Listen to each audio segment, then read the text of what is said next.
Porque a escola dominical é o espaço da igreja onde se cultiva a palavra, onde você pode perguntar, onde você pode ter aquelas respostas que você não pode ter durante o culto. Então, irmãos, ame este espaço e aproveite bem este momento de EBD, porque você não pode fazer o que você faz durante o culto. Então, nunca negligencie isso. Não é? Olha, eu tenho dificuldade de lidar com pessoas que dizem que não amam a escola dominical, porque não tem como não amar um trabalho desse, que atende a todas as faixas etárias, que procura atender a necessidade de todos. Como não amar? Bom, mas vamos falar de Jó. Vamos falar da lição de hoje. Vamos deixar de conversar e vamos falar da lição de hoje. A fragilidade humana e a soberania divina. Nós, como seres humanos, somos totalmente dependentes de Deus. E Deus está acima de tudo e de todos. É o que nós aprendemos quando lemos o livro de Jó.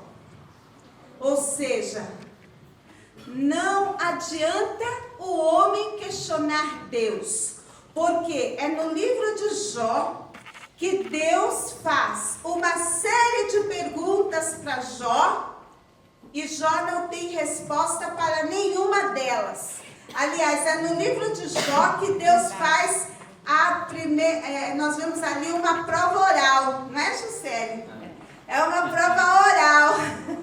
Só que nas provas orais que eu dou lá na FAESP, de quem o Juscelio queria correr, mas foi difícil escapar, não é, Juscelio? O Juscelio tinha resposta, ele conseguia responder minhas perguntas, mas o Juscelio ainda saiu melhor do que Jó ainda, porque Jó não conseguiu responder nenhuma pergunta de Deus. Ele tirou 0 na prova oral.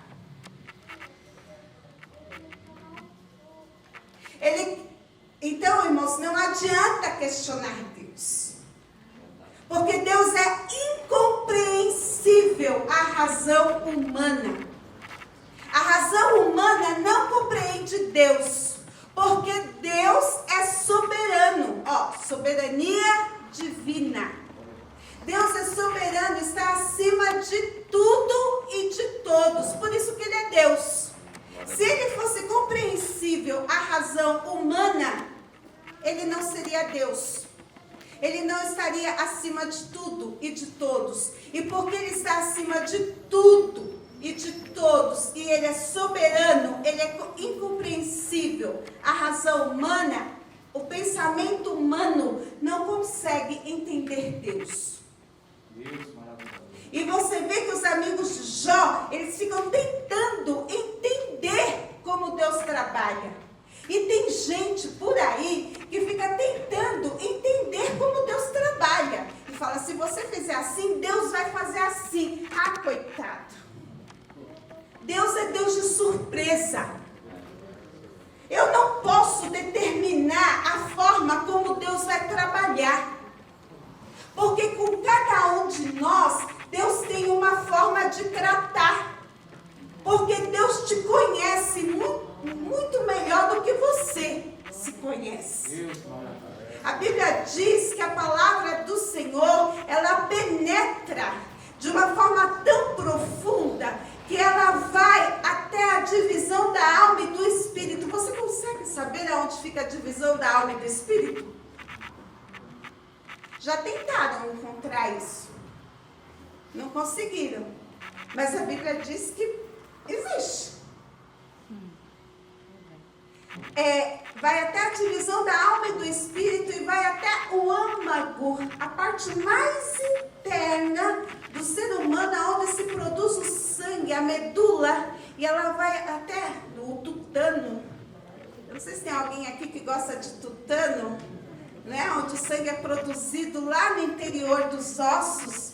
E ali a palavra de Deus vai até o interior dos ossos.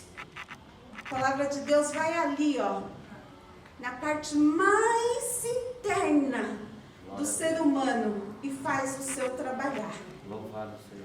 E quando a gente ouve aquela palavra poderosa de Deus, que é Deus falando mesmo, você se arrepia, você gela, você diz, é Deus que está falando.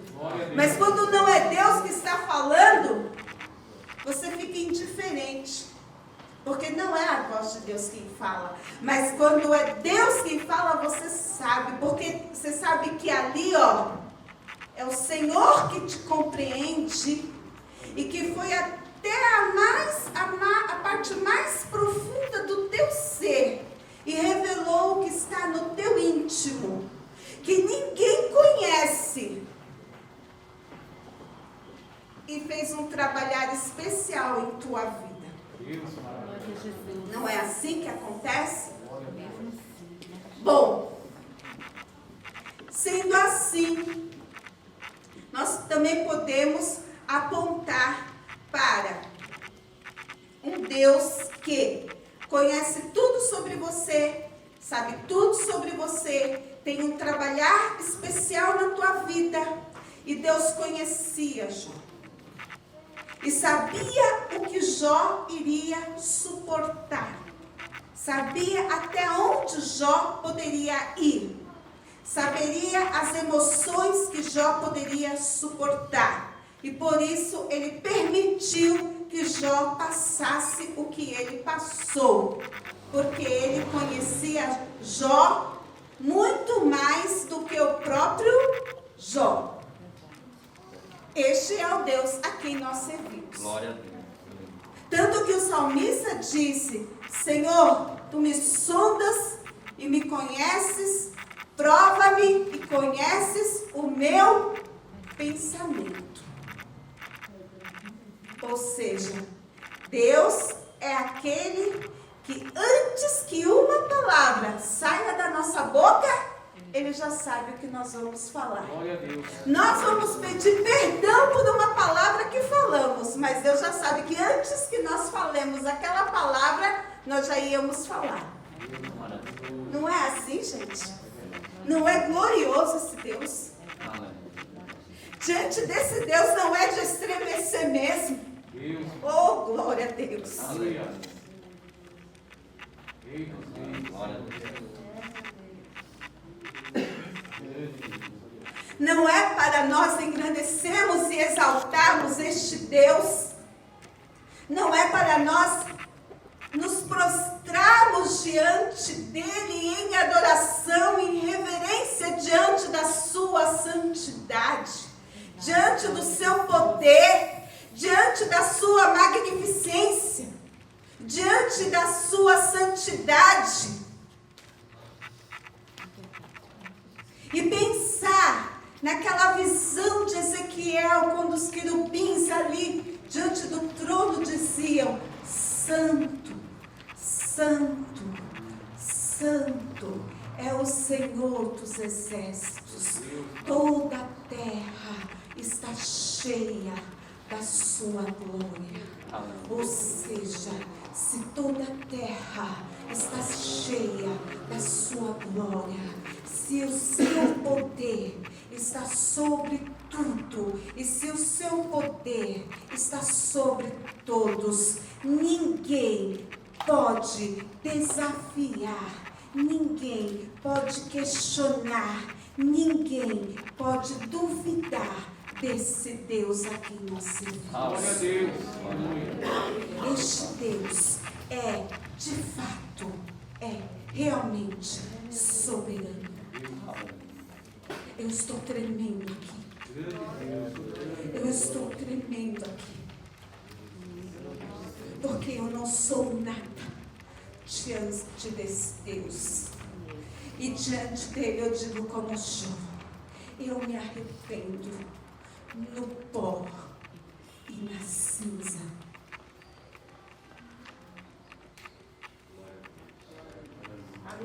Glória a Deus. Deus maravilhoso e santo. Glória a Deus. Deus santo. O livro de Jó ele contém uma série de afirmações e de revelações que tem causado espanto aos cientistas de todas as áreas, porque muitas dessas afirmações só nos últimos anos foram confirmadas pelos cientistas, pelos séculos que se passaram através da ciência sobre o universo e sobre o mundo, e que já estavam lá no livro de Jó, que a Terra era redonda, que algumas situações que ocorriam entre os planetas, sobre a questão dos mares, sobre a questão dos planetas, tudo já estava revelado lá no livro de Jó.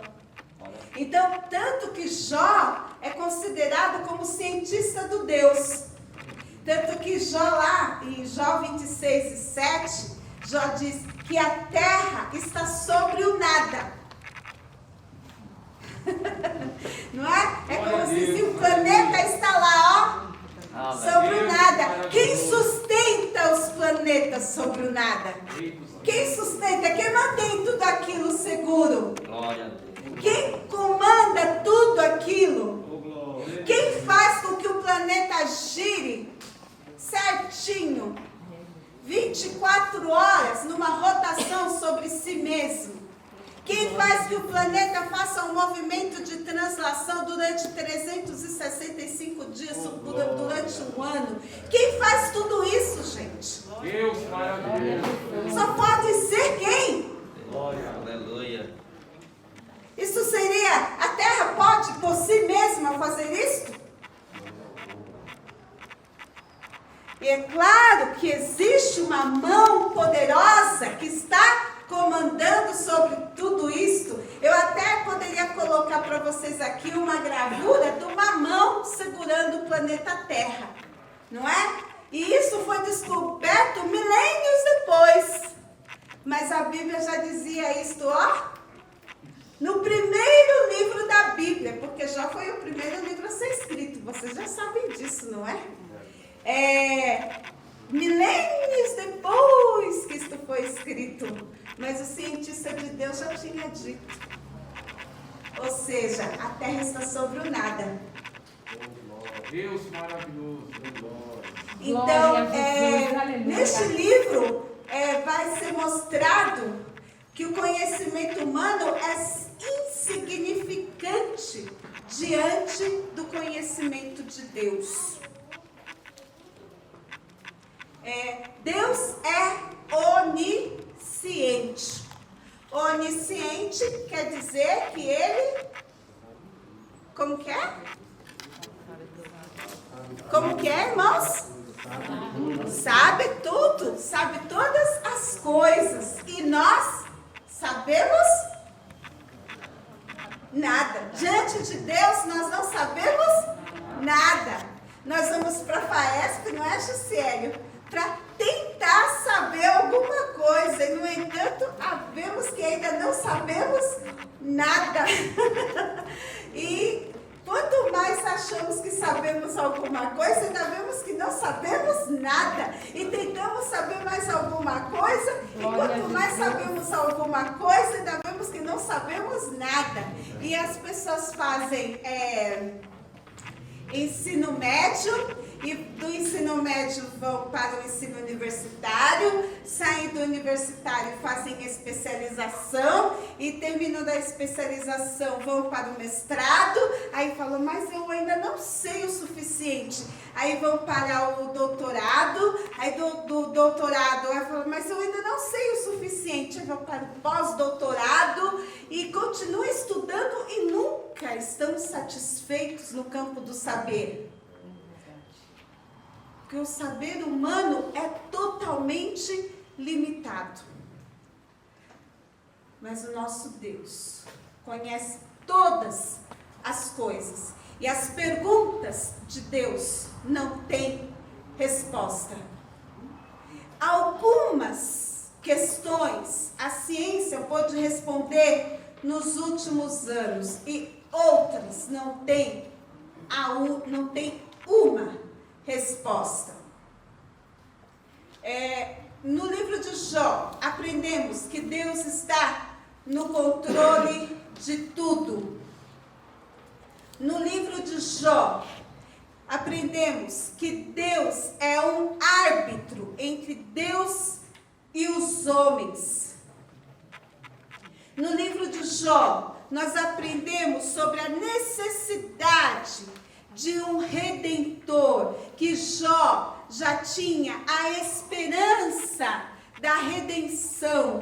Jó, no primeiro livro da Bíblia, já manifestava a necessidade, já falava da necessidade da redenção em Cristo. Ele falava, porque eu sei que o meu Redentor vive e que um dia se levantará da terra. Então o crente sempre precisa ter esperança. Então, olha, o crente precisa ter a confiança de pensar assim, olha, isso acaba. Um dia isto vai ter fim. Está difícil aqui, mas um dia eu adentrarei as mansões celestiais. E tudo isso aqui vai passar. Isso é passageiro. Isso aqui é o mundo terreno, mas um dia estarei na pátria celestial. Ou seja, o crente tem a esperança da redenção. Então Jó conseguia, pela fé, enxergar Jesus. No primeiro livro da Bíblia, Jó já falava de redenção, porque nós geralmente dizemos assim, olha, o proto-evangelho na Bíblia é Gênesis 3 e 15, quando se fala da semente da mulher, não é? Gênesis 3 e 15. Mas Gênesis não foi o primeiro livro a ser escrito. O primeiro livro é Jó. Então a primeira promessa de redenção está no livro de Jó. Se formos avaliar assim. E a esperança do crente é ver Jesus. Assim como Jó tinha esperança de ver o seu Redentor. Então, se você está passando dificuldades, você fala assim, porque eu sei que o meu Redentor vive. Eu vou encontrar o meu Redentor. Ou seja, aquele que vai me tirar desta situação. Eu vou encontrar quem? Eu vou encontrar Jesus. Está difícil aqui, Jó dizer, mas o meu Redentor vai me redimir e vai se levantar sobre a terra. E eu vou ficar livre dessa situação. E você também está passando dificuldade, mas o seu Redentor, aleluia, vai te dar vitória e vai te redimir desta situação. Lembra de Ruth? Ruth estava numa situação difícil, passando dificuldade naquela situação de pobreza, pegando os restos que sobravam da colheita, não era? Estava assim, naquela situação de pobreza, veio de uma terra estrangeira, moabita, vista com maus olhos, porque era de uma nação maldita pelo povo de Israel. Mas ela veio o Redentor. Aleluia. O Senhor levantou um Redentor para Ruth. Glória a Deus. Glória a Deus. O Senhor levantou um Redentor, Boaz. Boaz a redimiu e tornou Ruth uma mulher digna, uma mulher respeitada. Eu não sei quem precisa dessa palavra agora, mas o Senhor sabe. Glória a Deus. E desposou Ruth, a redimiu, casou-se com ela, e ela foi mãe de Obed, avô de Davi.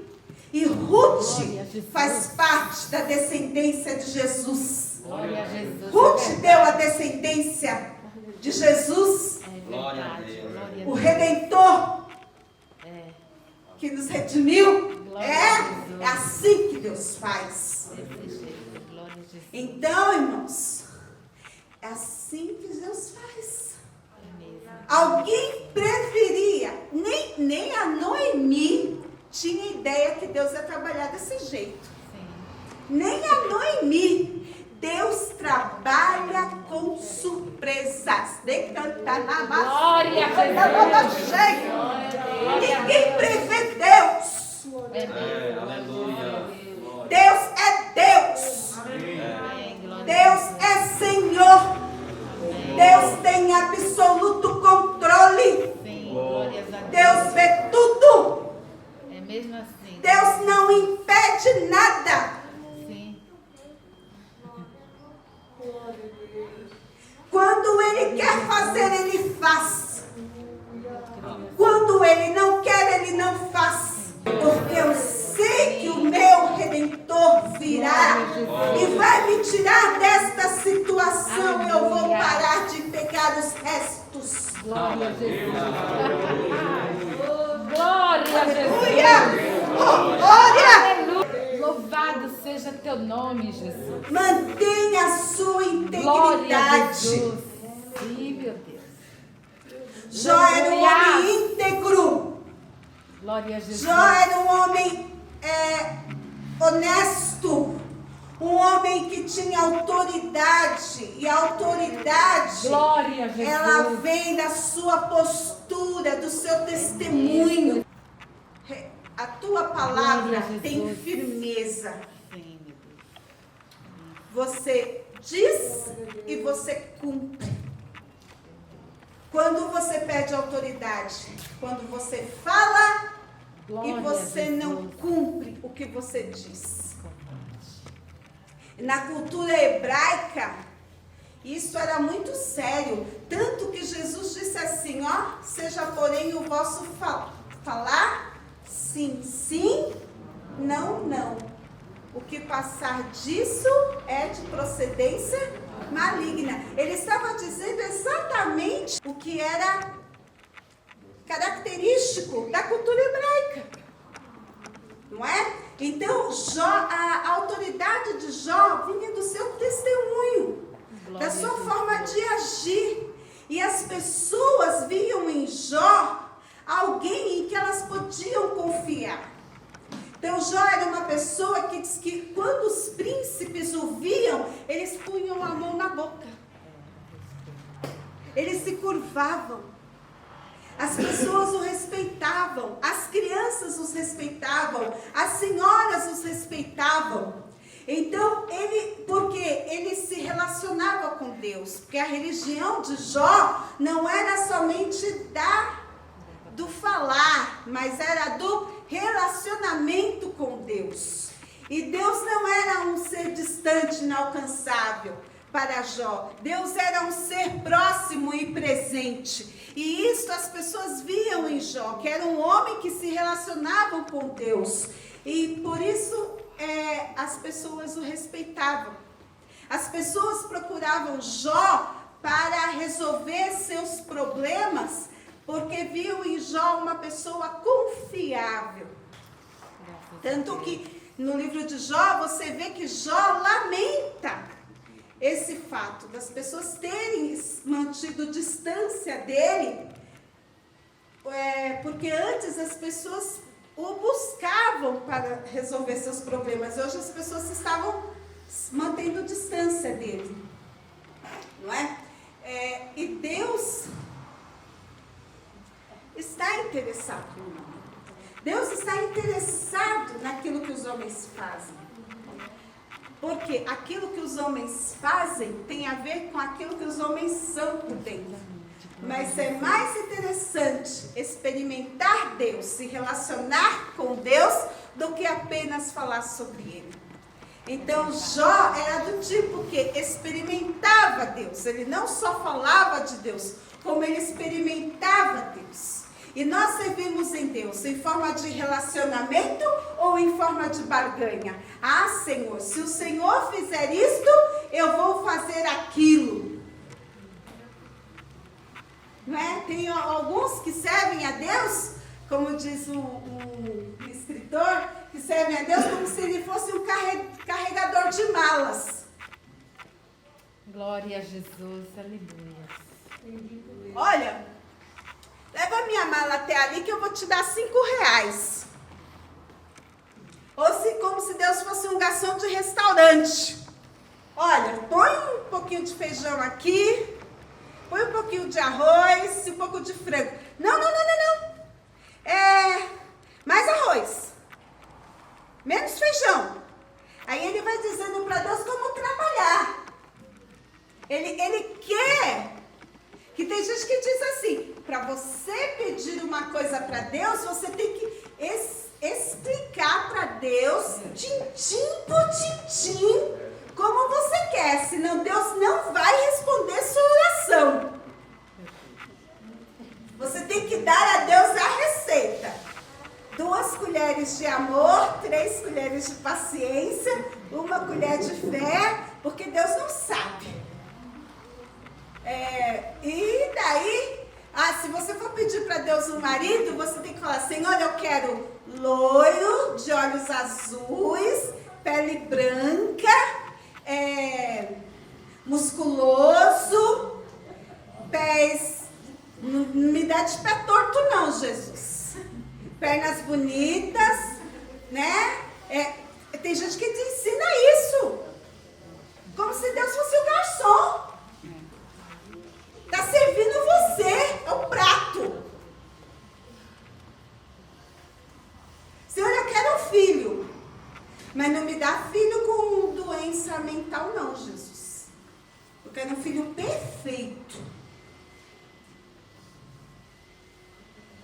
Não, Jesus, olha, eu quero uma esposa, Jesus, mas eu quero, olha, uma morena de 1,70 m, cabelão, Jesus, cintura fina, quadril avantajado, pernas bonitas, entendeu? Jesus garçom.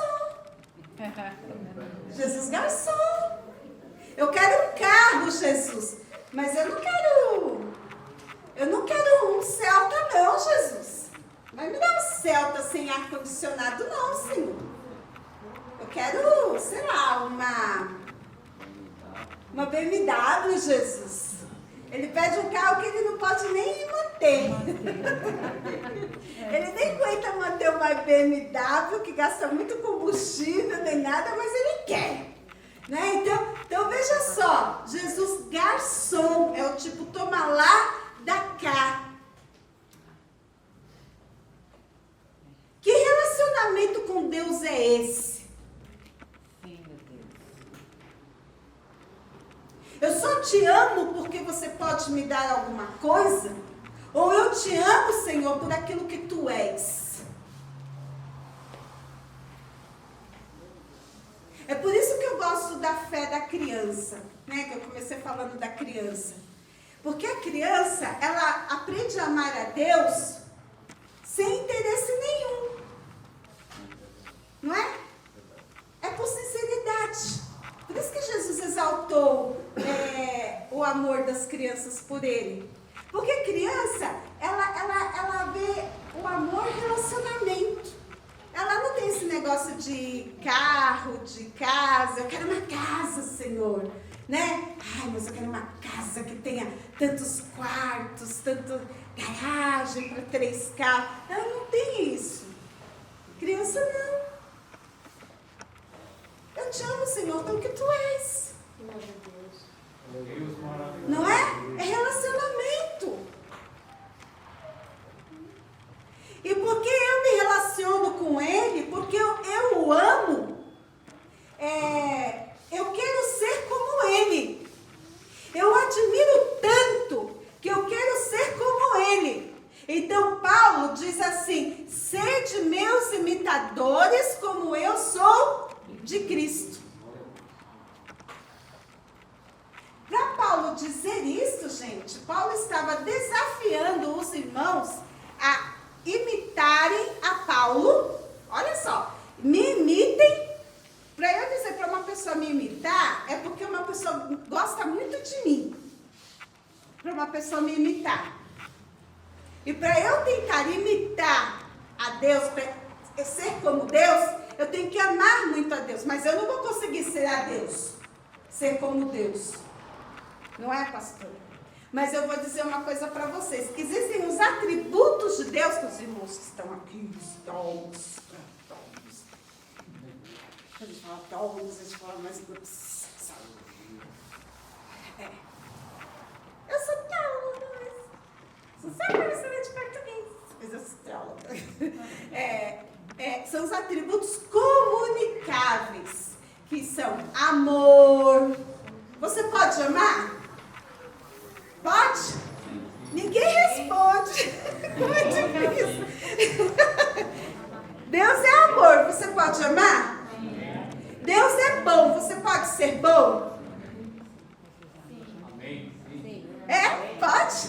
Pode ser bonzinho? Deus é benigno. Benigno é pensar o bem do outro. É desejar o bem para o outro. Você deseja o bem para o outro? Você deseja? Amém. Isso são qualidades de Deus. Aleluia. Deus é longânimo, paciente. Você é paciente? Então, são qualidades de Deus que você pode imitar. Então, se você quiser ser imitador de Deus, como filhos amados, ser imitador de Cristo, você pode ir cultivando essas qualidades. Certo? Aí vai pensando mais umas qualidades de Deus que você pode imitar. Você pode ser onisciente? Você pode ser onipotente? Você pode ser onipresente? Então, é por isso que você não é Deus, é por isso que você adora Ele, porque essas qualidades você não tem. Percebeu a diferença? Então, Ele é mais poderoso que você, então é por isso que você adora Ele. Glória a Deus. Daí, quando a Bíblia fala que nós temos atributos que são... Tem mais, irmão? Pode falar atributos comunicáveis de Deus? Amor, bondade, longanimidade, fidelidade. Você pode ser fiel? Sim. Que a gente fala, Deus é fiel, mas você pode ser fiel? É obrigação. É obrigação, Juscelia disse. Você pode ser fiel? Pode ser fiel. Tem mais, irmão? Vai lembrar. Paciência. Deus é paciente. Deus é paciente. O que mais? Fiel. Longânimo. Misericordioso. Você pode ser misericordioso? Sim. Pode ser misericordioso. Você percebeu como você pode ter as qualidades de Deus? São os atributos de Deus que Deus comunica a você. Por isso que você é a imagem de Deus. Quando diz que Deus que nós somos a imagem de Deus, é porque tem os atributos de Deus que estão em você. Essa é a imagem de Deus. Não é assim, então? Se eu falar besteira aqui, depois eles vão corrigir. Ele vai corrigir tudo. Ai. Né, pastor? Só apanho depois aqui. Então, Jó era o modelo. O que é você ser um modelo?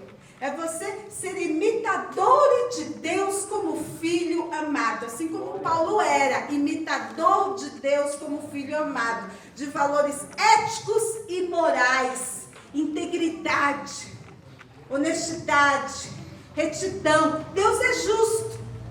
Você pode ser justo?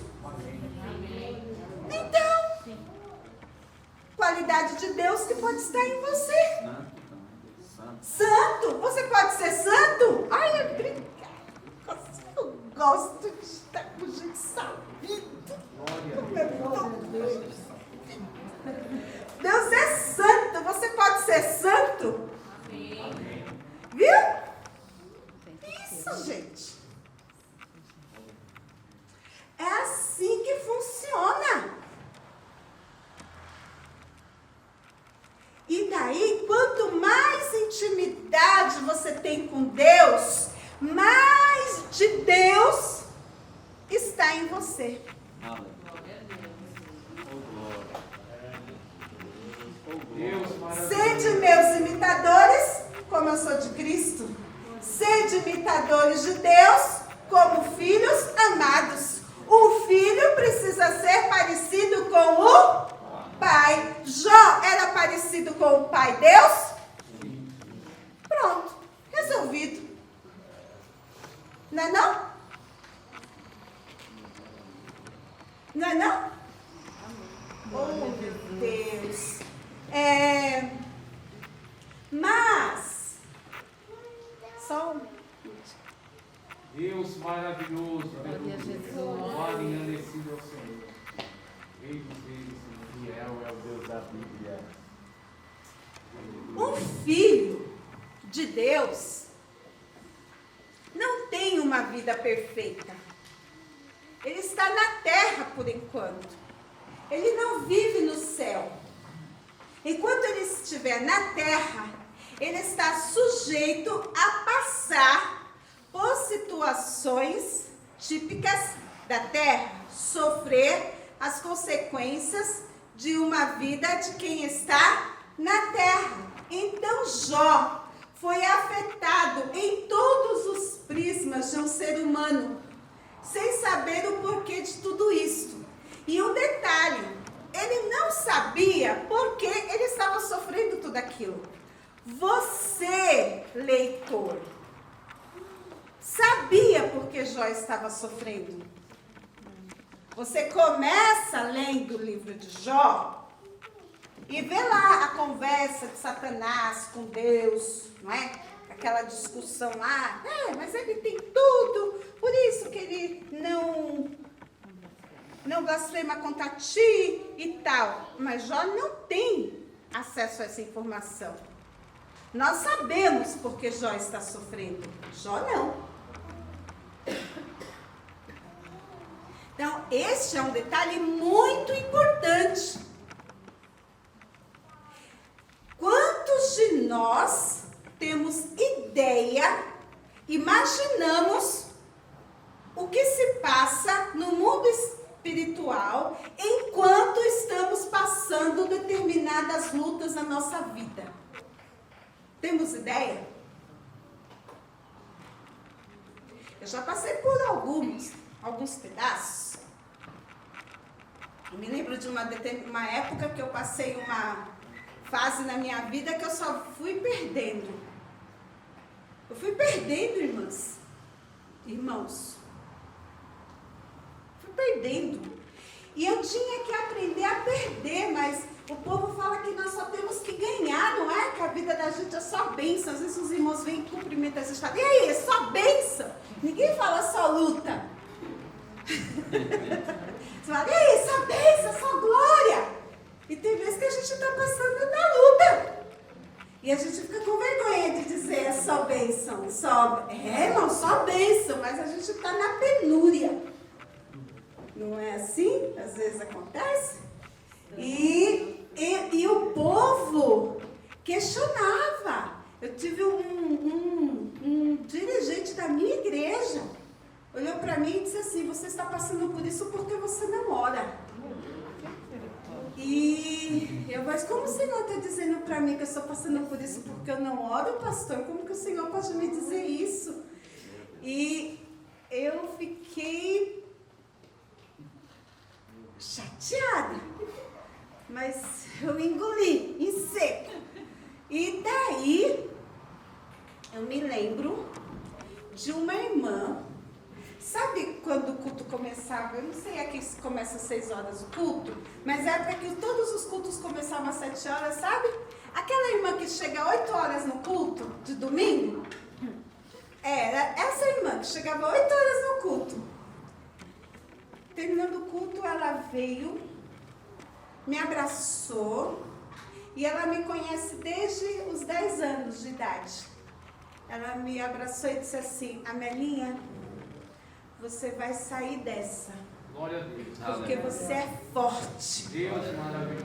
Irmãos, olha, eu me arrepiei agora. Grande Deus, olha aí. Até hoje, Sempre que eu passo qualquer dificuldade na minha vida, eu me lembro da palavra dessa irmã. Você vai sair dessa porque você é forte. Glória. E essa semana aí eu estava meditando nessa palavra. E eu lembrei, sabe de quem? Do João, apóstolo João.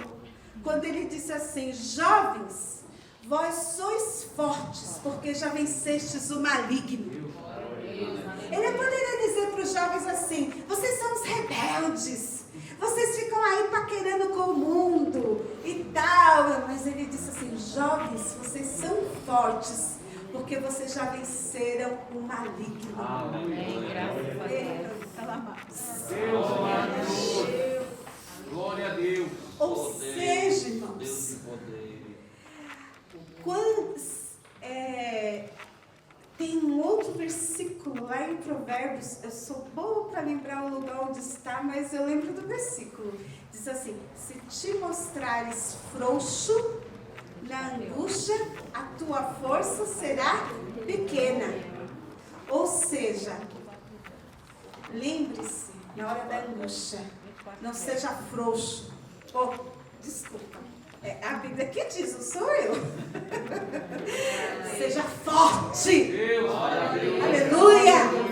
Seja forte. Porque você já venceu o maligno. Como é que Jó ia vencer o maligno? Como é que Jó ia vencer aquela provação? Sendo forte. Então, força é algo que vem de Deus. Glória a Jesus. Grande Deus. A Bíblia diz que, tem outro versículo que diz assim: e diga ao fraco, eu sou forte. Eu estou usando a Bíblia, não tô, você viu? A irmã disse para mim, mas eu estou mostrando mais outros versículos da Bíblia que diz, vou ter que essa irmã que falou. Glória a Jesus. E diga ao fraco, eu sou forte. Oh, glória a Deus. Oh, glória a Deus. Oh, glória a Deus. Amém. Oh, Glória a aleluia. Jesus. Oh, irmãos, desculpa, mas eu sou pentecostal. Amém. Glória a Deus, a pessoa. Em nome de Jesus. Seja forte. Grande Deus. Porque foi a força que veio do Senhor que deu condições para Jó enfrentar aquela enfermidade. Olha só, eu fiz uma lista aqui do que Jó enfrentou. A enfermidade de Jó atingiu toda a sua pele. Ele teve feridas e crostras supurantes, coceira, né, que diz que ele pegava um caco de telha para se coçar. Ele teve insônia, ele teve agonia, ele teve deformidade no seu corpo, ele teve vermes sobre a pele. Imagina só, vermes por cima da pele. Pensa, mau hálito, que diz que a mulher fugia dele por causa do mau hálito. A mulher não suportava o mau hálito. Ele tinha pesadelos, ele se contorcia, no caso, por causa da dor. Perda de peso, claro, né? Emagreceu. Pele enegrecida, a pele começou a escurecer. Ele teve pânico. Alguns supõem que ele teve crises de pânico, não é? Da síndrome do pânico, assustado, terrores noturnos. Ele teve calafrios e febre, não é? Então, tudo isso atingiu a Jó. Não somente enfermidade que envolveu o seu corpo, como envolveu a sua mente também. Ele não conseguia dormir, ele tinha pavores, ele tinha pânico, ele foi humilhado pela sociedade, ele foi humilhado pelos seus amigos. Então, a situação dele era muito humilhante, não é? A prosperidade de Jó era tão patente frente a todos os homens ali da região, que assustou a todos ver Jó naquele estado humilhante. Não é? Então, isso mostra que um homem que está numa posição altíssima pode cair daquela posição altíssima e ir para um estado de plena humilhação. Então, as pessoas não podem achar que hoje que elas estão numa posição, não é, lá no alto, e elas não podem decair daquela posição. Lembra do caso do Nabucodonosor? Que esta Babilônia que eu construí com toda a minha magnificência, meu poder e tal. A ti se diz, ó Nabucodonosor, hoje de ti passou o reino. E ele foi parar no meio do mato com uma doença que tinha um comportamento de animal e tudo mais. Então, a gente vê, tem até o nome dessa doença que diz que tem comportamento de lobo. Eu esqueci o nome, é um nome técnico. Então vocês percebem que é terrível, não é? Jó 29:6, esse versículo eu vou pedir para vocês lerem. Jó 29:6. Eu achei esse versículo tão interessante. Jó 29:6, pode ler assim, mãe. Quando lavava os meus passos em manteiga, e da rocha me corriam ribeiros de azeite. Olha, lavava os meus passos, os meus pés, em outra tradução, na manteiga. Você já reparou que quando está tudo bem em casa, você para de comprar margarina, você compra manteiga? Não é? E aí, quando as coisas estão ruins, você passa a margarina e você raspa a margarina para sobrar. Minha avó fazia assim. Ela passava a margarina, meu irmão ficava muito bravo. Ela passava a margarina e ela raspava a margarina para sobrar, para não gastar muito. Em casa era gordura de porco. É gordura de porco. Você viu que ele falou o quê, irmã, do azeite? Está dizendo assim: quando lavava os meus passos em manteiga, e da rocha me corriam ribeiros de azeite. Você viu? Rico só tempera salada com... Você viu? É um nítido sinal de prosperidade. Era assim. E não é qualquer azeite não que rico compra. É azeite de primeira. Se possível, já manda importar o lá da Grécia. Azeite caríssimo. Então, ele estava saudoso do tempo que ele vivia em prosperidade. Você vê quando o rico perde tudo, ele só fica falando, olha, quando eu tinha isso, quando eu vivia assim, tal. O Jó também fez isso. Jó não escapou, não. Então, a situação de prosperidade de Jó foi por água abaixo para uma dura realidade de vida. Mas através do sofrimento, Jó cresceu. Há um pregador muito conhecido de todos, chamado Charles Spurgeon. Né? Charles Spurgeon conta numa de suas pregações, acho que é Satanás observando os crentes, algo assim, é o nome da pregação, que depois eu te mando, Juscelio, o sermão. Ele diz que Deus permitiu essa provação para Jó, porque Jó estava tão bem, que já estava começando a crescer nele uma pontinha de soberba.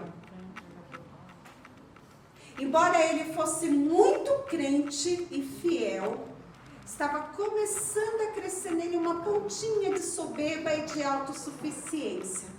Então, quando Satanás chegou e fez aquela proposta, Deus aproveitou e falou, é deixa. Para que ele aprenda que não é assim.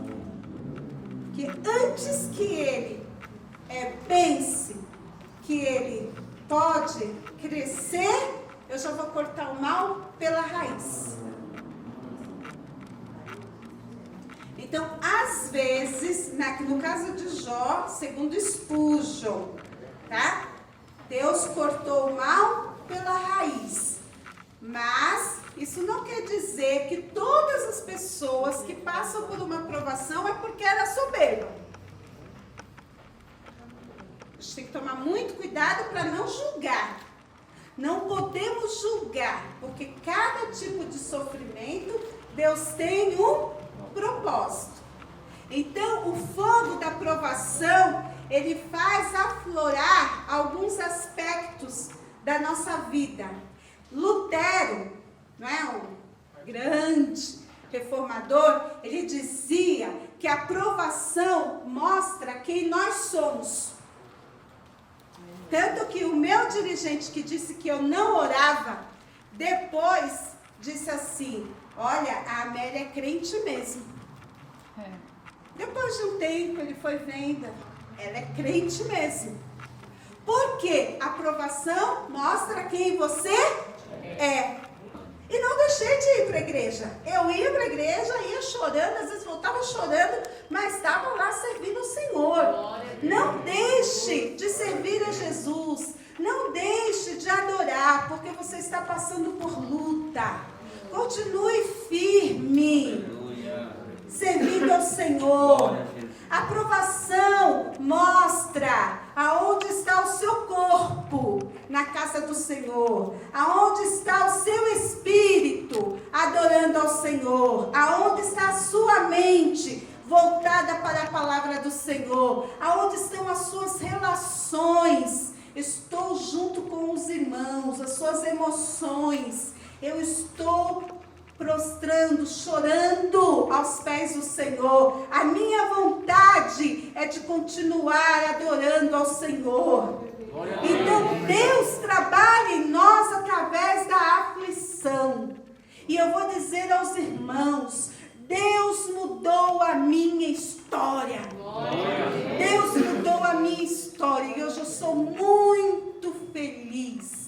Deus mudou assim a minha história. Aí o povo olha para mim e diz, nossa, Deus te abençoou mesmo, hein? Ah, Deus abençoou. Mas, claro que eu passei a aprovação. Mas eu passei minha aprovação aos pés do Senhor. Passe a sua aprovação aos pés do Senhor. Por mais desconfortável que a dor possa ser. Tem dia que você não consegue nem falar. Tem dia que você só consegue gemer, que dói. Ou pensa, não, tem dia que dói aqui, que dói, que você não consegue falar. Mas aos pés do Senhor. Viu, irmãos? Fique aos pés do Senhor. E Deus te dará vitória. E você vai lavar seus pés na manteiga, lá na frente. Hoje eu como manteiga na minha casa, viu? Hoje eu como manteiga. E a Fátima passa muita manteiga no pão. A Fátima chega lá e enche o pão de manteiga, né?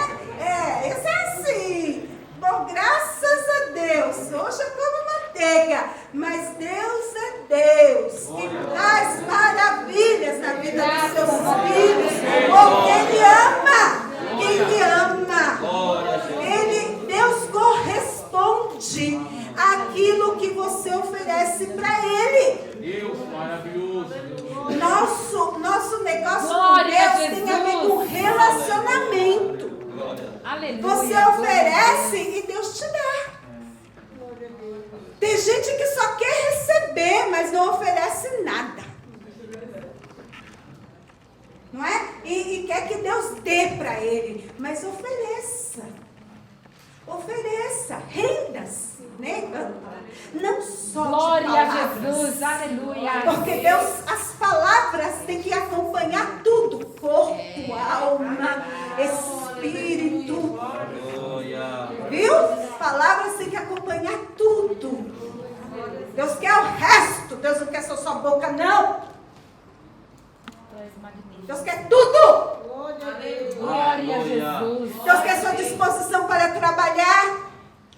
Glória para a fazer Jesus. a sua obra, para você ajudar as pessoas lá fora sem esperar nada em troca. Deus quer tudo. Bom, vamos a mim. Oh, meu Deus, eu me animo e eu problema. Bom, e a tribulação te purifica, gente, não é? Quando a gente pega o ouro lá, põe o ouro lá para derreter, não é? Vai purificando, não é? Deus faz assim, com a tribulação, quando você como purifica o ouro, o barro vai derretendo, vai deixando ele mais lisinho, mais bonitinho, e depois te molda. E o sofrimento, ele produz santo, mas também pode produzir ateu. Tem gente que sai do sofrimento descrente, revoltado com Deus. Cuidado com a sua atitude diante do sofrimento. Se você não se comprometer durante o sofrimento em servir ao Senhor, você pode sair dele ateu. Mas Jó entrou no sofrimento crente e saiu dele um santo. Glória a Deus. Porque Jó, ele queixou-se de Deus durante um tempo. Por que Deus está me deixando passar por isso, que eu não estou entendendo nada. Mas no final ele aprendeu que ele não tinha que se queixar de Deus, ele tinha que se queixar a Deus. Entendeu a diferença? Tem gente que se queixa de Deus, reclama de Deus. Porque Deus me deixa passar por isso. Não, gente. Você pode reclamar a Deus. Senhor, eu não entendo porque eu estou passando por isso. Mas se estou passando por isso, eu sei que ou eu fiz uma bobagem, porque tem problema que é a gente que procura, ou é o Senhor que está permitindo, mas me ajuda a passar por essa luta. Agora, você está se queixando a Deus.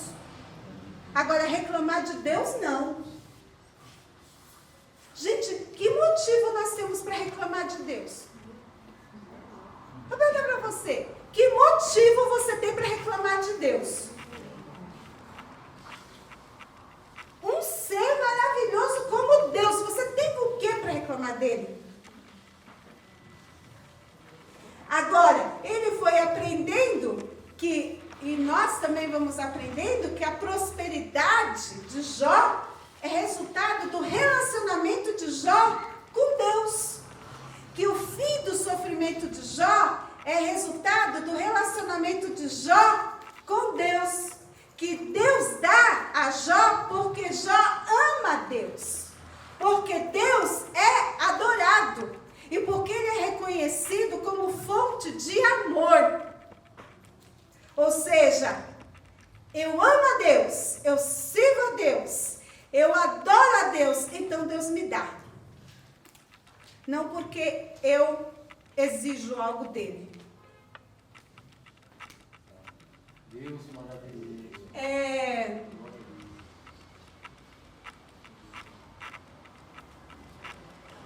Nem tudo que os amigos de Jó disseram, os muito amigos, que disseram palavras de vento. O que é palavras de vento? Olha, aprende isso, hein? Quando a pessoa começa a dizer nada que se aproveita, você diz, olha, meu filho, tudo isso que você está dizendo aí são palavras de vento.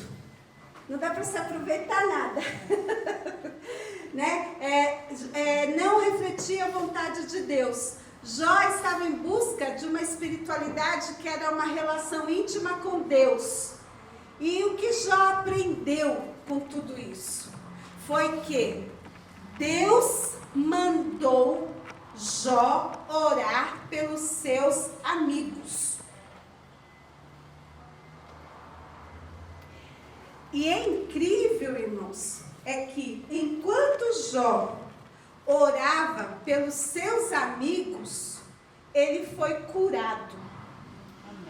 Ele poderia dizer, Senhor, esses homens vieram aqui, falaram o que falaram de mim, e agora o Senhor me manda orar por eles. Difícil, não é? Mas Jó tinha que orar pelos seus amigos para que Deus mudasse o cativeiro de Jó. Olha a atitude do perdão. Então Jó orou pelos seus amigos. E nós cremos que enquanto Jó orava pelos seus amigos, ele foi curado. E diz a Bíblia, pode ver aqui, Jó 42, 10 a 17. Vamos ler aqui, irmãos? Vamos? Jó 42, 10 a 17. O irmão que encontrar pode ler, por favor. E o Senhor virou o cativeiro de Jó quando orava pelos seus amigos. E o Senhor acrescentou em dobro a tudo quanto Jó antes possuía. Então vieram a ele todos os seus irmãos e todas as suas irmãs e todos quantos dantes o conheceram. E comeram com ele pão em sua casa e se condoeram dele.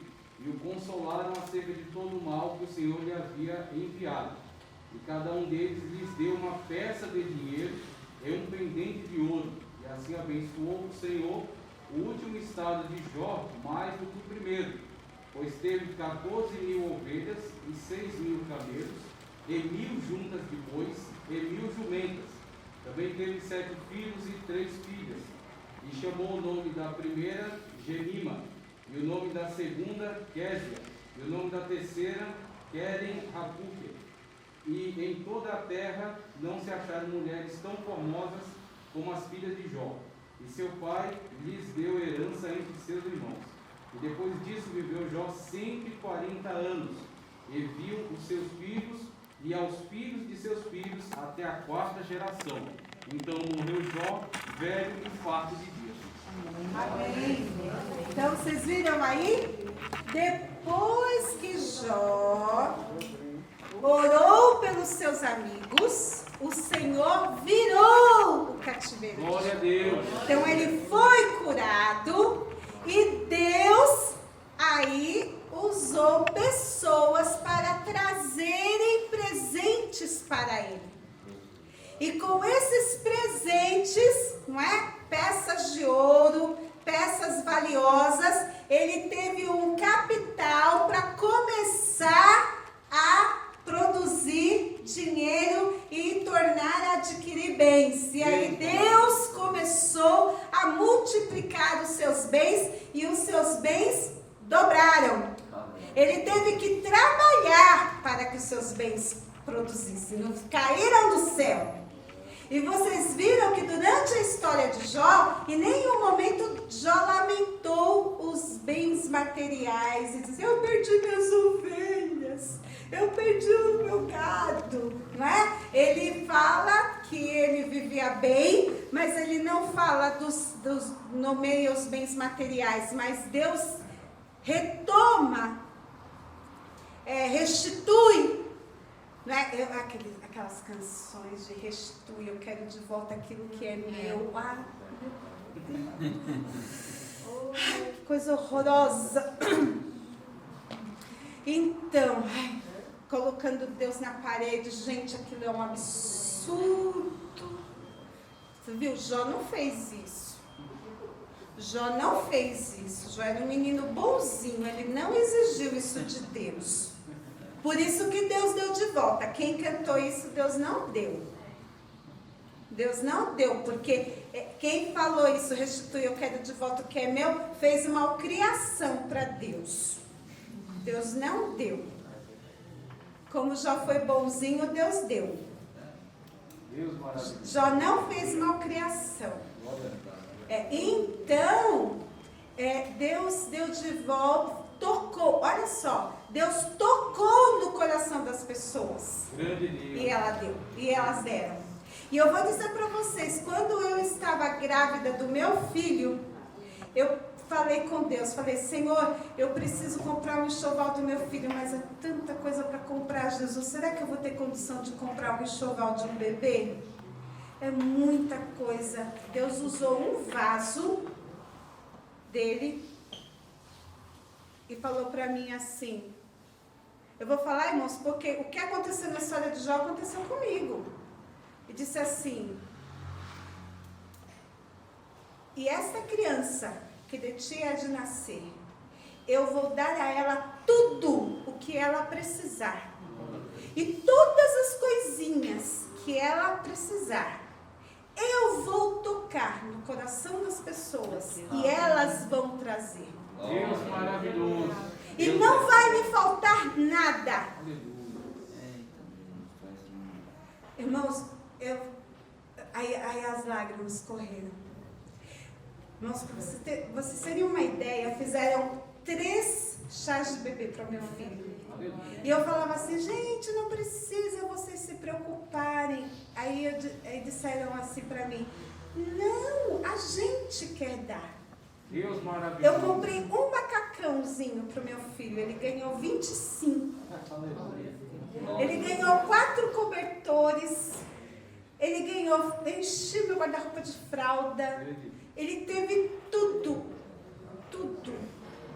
Eu praticamente não comprava roupa para o meu filho. Durante um bom tempo eu não comprei roupa, fralda, tudo. Ele tinha tudo. Aniversário, quando eu fazia, ele ganhava pilhas de roupa assim. Tinha gente que não dava uma roupa, dava 2. Teve gente que deu roupa antes dele nascer, e quando ele nasceu foi à minha casa e levou roupa de novo. Teve gente que comprou uma caixa e encheu de roupa e levou uma caixa cheia de roupa para o meu filho. Deus maravilhoso. Porque é Deus que dá. Eu não pedi nada. Eu só perguntei, Senhor, será que eu vou ter condição de comprar tudo que ele vai precisar? E Deus disse, eu vou dar. Então, irmãos, eu creio que a história de Jó é verdadeira, porque Deus dá. É verdade, glória a Jesus. Deus dá. Quando você pedir com coração sincero e verdadeiro, Deus vê que o seu pedido é sincero e verdadeiro, Deus dá. Então, perdoe aqueles que te fazem mal.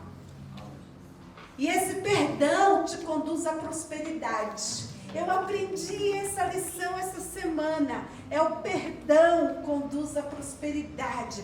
Tem gente que fica ali com aquela raiva, não é aquele negócio lá trancado no coração, e aquilo atrapalha a vida da gente. Aquela raiz de amargura. Libera o perdão. Se Jó não liberasse o perdão, ele não teria vitória. Nós aprendemos isso com o servo de Deus, não é? Então, nós aprendemos com a lição de Jó que há incertezas, quebra-cabeças e dúvidas na vida de fé que devemos deixar como parte dos mistérios de Deus. Não é? Que dizem que há coisas que são mistérios, né? Deuteronômio 29, 29. O que diz lá em Deuteronômio 29? Eu vou consultar os teólogos. As coisas reveladas são para o homem, as ocultas são para Deus. Olha aí, a teóloga. Ah, teóloga. Oh, glória a Deus, nós não temos só teólogos, nós temos teólogas. Glória a Deus, não é? As coisas reveladas são para os homens, as ocultas são para Deus. É preciso escutar o outro ou simplesmente estar com ele. Então veja só, os amigos de Jó, diz lá na Bíblia, que eles ficaram 7 dias lá com Jó, quietinhos. Eles deviam continuar quietinhos. Quando abriram a boca, foi para dizer que Jó estava em pecado, que os filhos de Jó estavam em pecado, por isso morreram, que Deus, o Eliú diz que Deus castigou Jó. A doutrina da graça transfere a esperança de uma esperança futura. Então Jó começa a falar da esperança que vai vir no porvir. Ainda que ele me mate, ele diz, nele esperarei. Deus, ou seja, a confiança dele estava sempre em Deus. O mais importante no livro de Jó é mostrar o resultado de uma caminhada em comunhão com Deus e o prazer de desfrutar da presença de Deus. Só podemos conhecer a Deus parcialmente. A Bíblia diz que nós só, assim como ele é, nós o veremos quando estivermos lá. Aqui nós só conhecemos parcialmente. Se Moisés, que esteve lá no monte, falando com ele, só viu um vislumbre da sua glória, e já desceu do monte já todo brilhoso, imagine nós, não é? E aqui a mensagem do livro de Jó é uma mensagem de alento para quem está em meio ao maior e mais intenso sofrimento.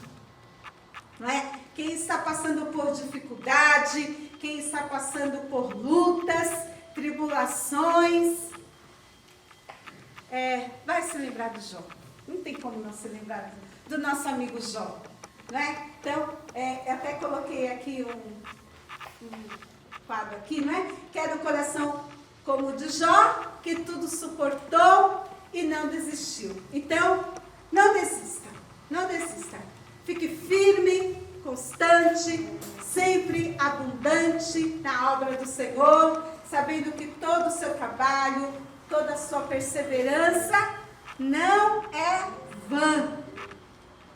Vale a pena confiar no Senhor, vale a pena esperar, vale a pena adorar, vale a pena bendizer e engrandecer o nome do Senhor, porque algo maior está a nos esperar lá na glória, não é? O galardão está nos esperando, não é? Então, fiquemos firmes e o Senhor nos dará a vitória, em nome de Jesus. Eu agradeço imensamente a oportunidade, e se os irmãos tiverem alguma pergunta, os irmãos perguntem para os teólogos.